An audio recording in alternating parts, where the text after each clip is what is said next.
Ya, kali ini ceritanya mengenai penjelasan karma, mengapa kita bisa terlahir berbeda-beda gitu ya. Jadi di dalam Cula Kama Vibhanga Sutta di Majjhima Nikaya, itu pada saat itu ada seorang umat awam, ya, putra Todeya, itu bertanya kepada Sang Buddha, kenapa ada orang yang terlahir hina, ada orang yang terlahir mulia, seperti itu. Jadi dikatakan bahwa di sutta ini itu Putra Todeya itu bertanya mengenai 7 pertanyaan, mengenai 7 hal. Mengapa kok orang bisa terlahir berbeda-beda gitu ya? Mengapa kok orang ini terlahirnya baik, terlahir yang itu tidak baik gitu ya? Jadi ada 7 pertanyaan yang ditanyakan. Pertama adalah kenapa kok ada orang yang berumur panjang dan ada orang yang berumur pendek, ya. Kemudian juga kok ada orang yang walaupun sampai umur tua sehat-sehat, ya, tapi ada yang masih kecil udah sakit-sakitan, ya. Kemudian ada juga orang yang terlahirnya cantik, ya, tapi ada orang yang terlahirnya kurang cantik gitu ya, atau buruk rupa. Kemudian ada yang mempunyai pengaruh ya, dia mempunyai pengikut ataupun tidak ya, berpengaruh atau tidak berpengaruh.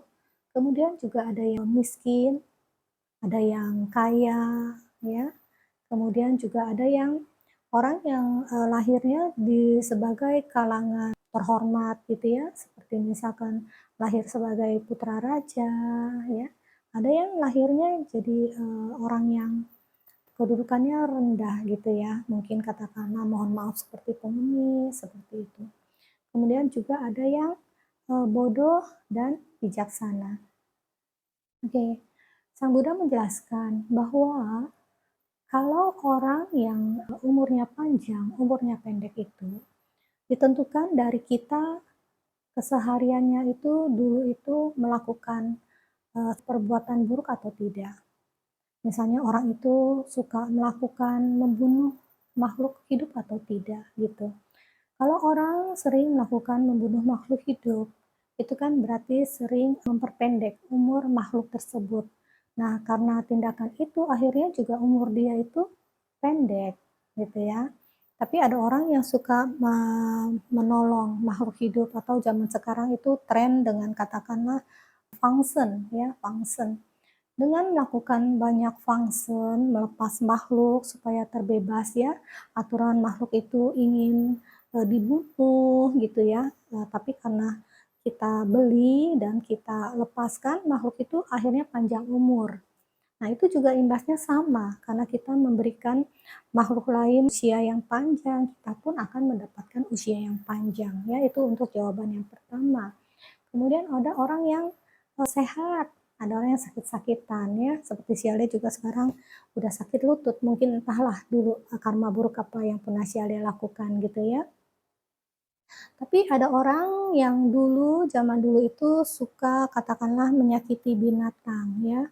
Dulu waktu kecil itu ada permainan yang itu si Ale ingat adalah ada kecapung. Nah, kecapung nanti katanya bisa diiketin sama benang.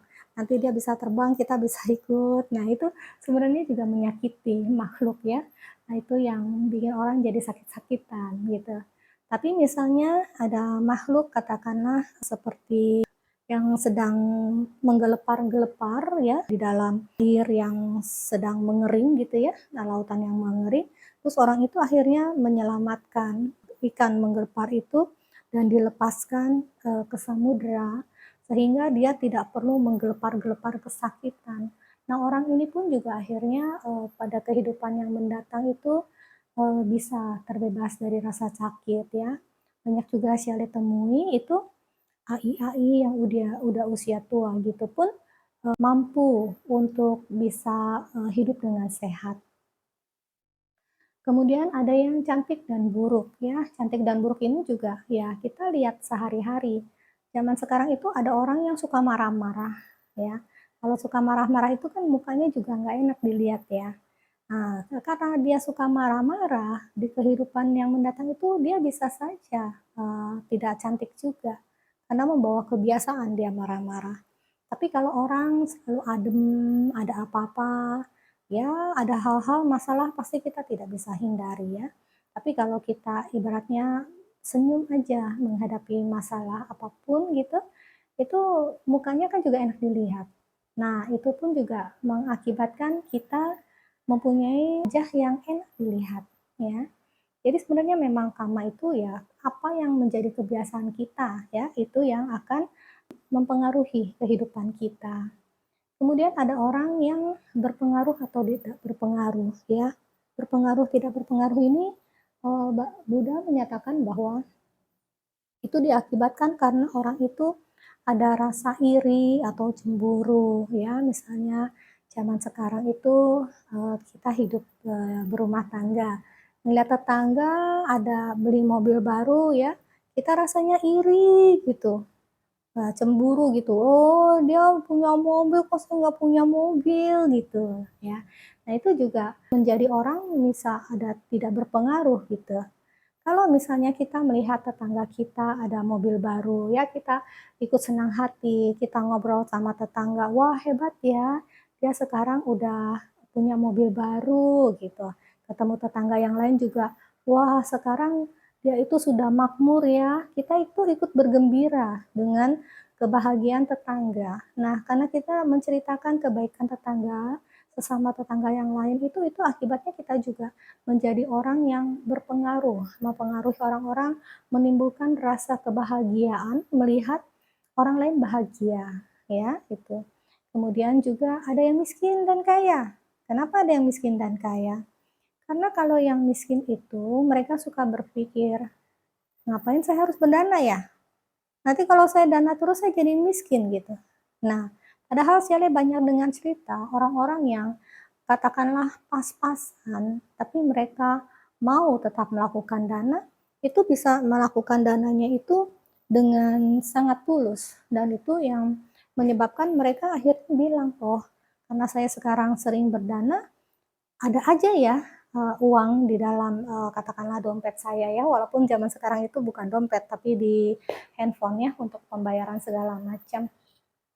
Kemudian juga ada kenapa orangnya bisa terlahir di keluarga yang terhormat ya, ada yang tidak terhormat gitu.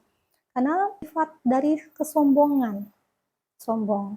Kalau kita sombong jadi orang gitu, "Oh, saya ini berpangkat ya, kamu apa sih? Kamu kan orang rendahan," gitu ya. Kita selalu meremehkan orang, nah itu juga kita bisa akhirnya menjadi orang yang tingkatnya rendah di kehidupan berikutnya.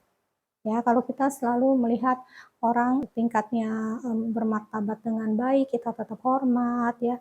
Kita hormatlah kepada siapapun, bahkan kepada katakanlah anak muda ya, walaupun kita orang tua, kita kalau bisa bercakap-cakap dengan anak muda dengan penuh hormat, mereka pun akan menghormati kita. Tapi kalau kita selalu menganggap, "Oh, kamu kan anak kecil," gitu. Anak kecil juga nggak akan bisa menghormati kita, ya. Itu adalah timbal balik.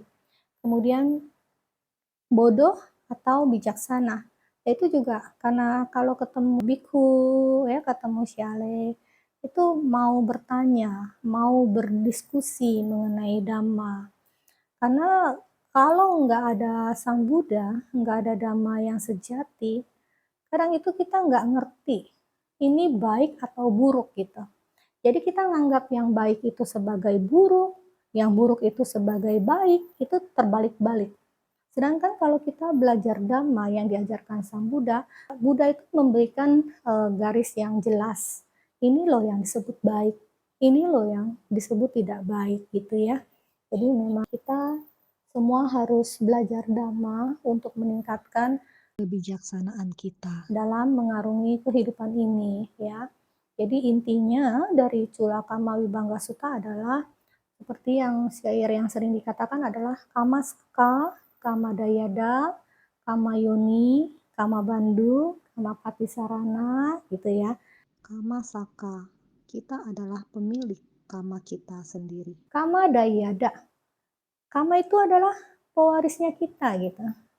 Ya kita yang mewarisi loh, sekarang kita ini jadi orang kaya, kita jadi orang miskin, itu adalah karena memang kita pewaris dari karma kita, ya.